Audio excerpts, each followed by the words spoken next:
gamers, it's the ViJaPlayer here, and today we have the Doctrine of Passing Adept. This is the Trials auto rifle. You can get this by you can get the Adept version of this auto rifle by going flawless in Trials. You guys know how difficult that is. But let's get started off with the stats like we always do. As you can see, the rate of fire for this auto rifle is completely maxed out, and the impact is as small as it can be. It's like it's so small. It's just like the littlest, tiniest sliver. And the range on mine is actually not looking very good either, but the range actually doesn't really matter because it shoots a lot of bullets.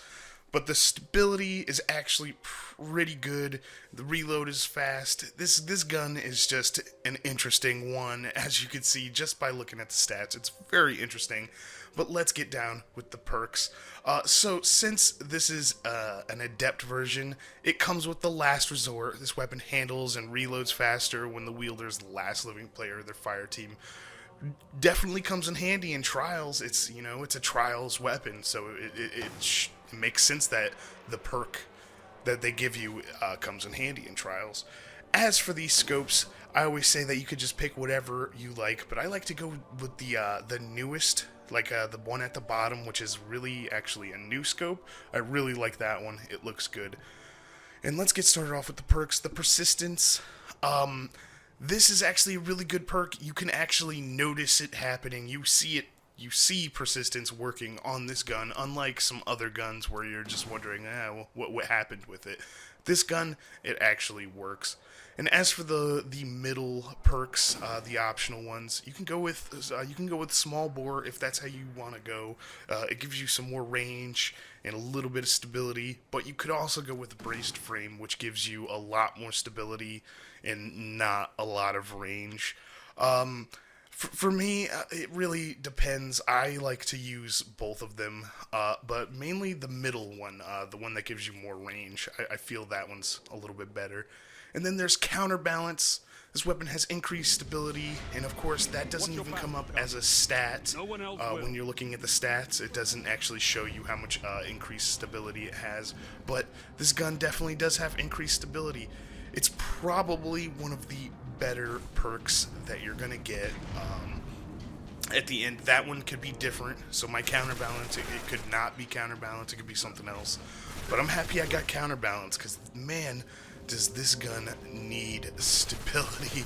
This gun is ridiculously fast at firing, and it can be quite unstable when you're firing that fast.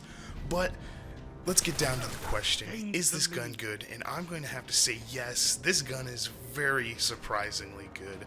If you remember at the end of year 1, a high rate of fire, low impact auto rifle was not what you wanted.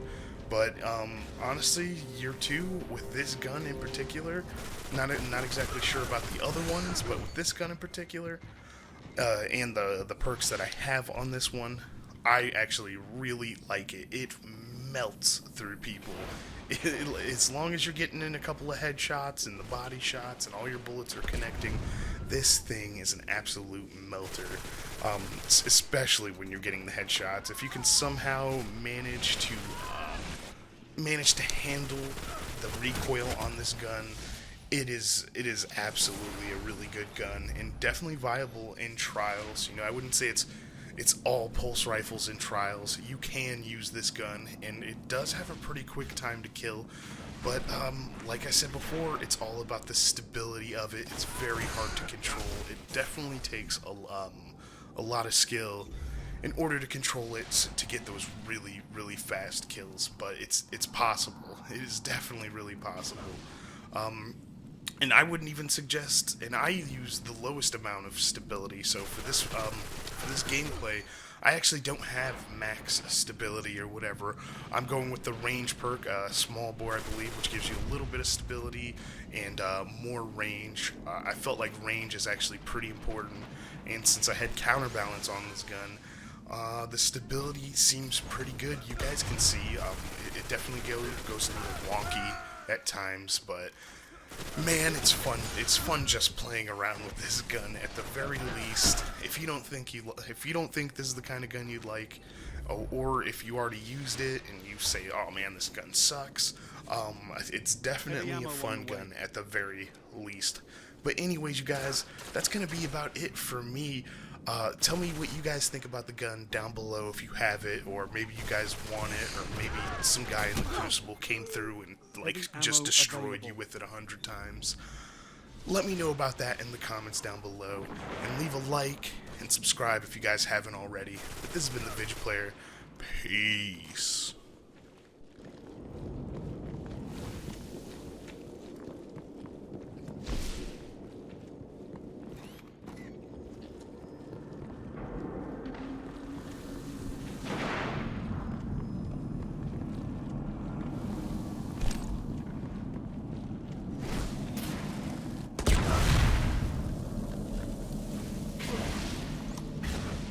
Falling behind.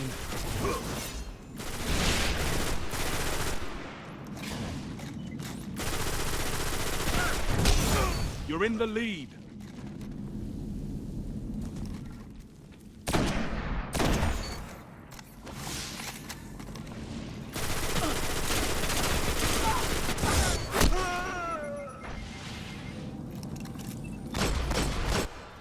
Lost the lead.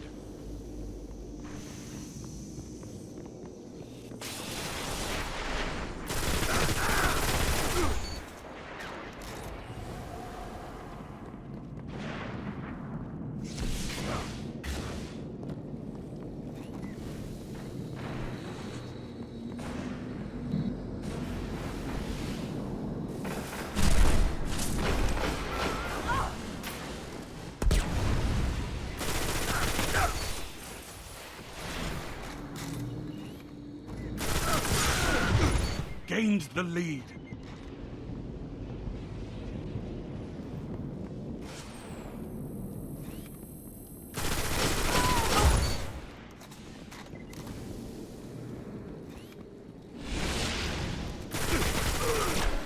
Only 5 minutes left.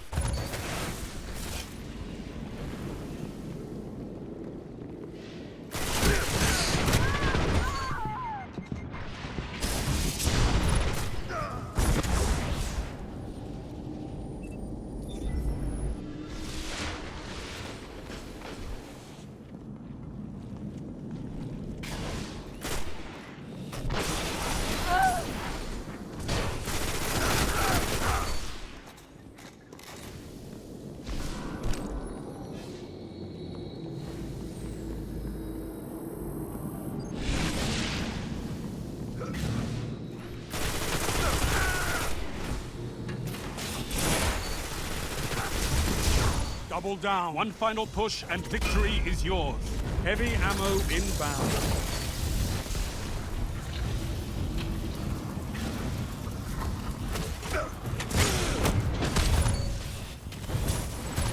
Your legend is being forged in fire, Guardian.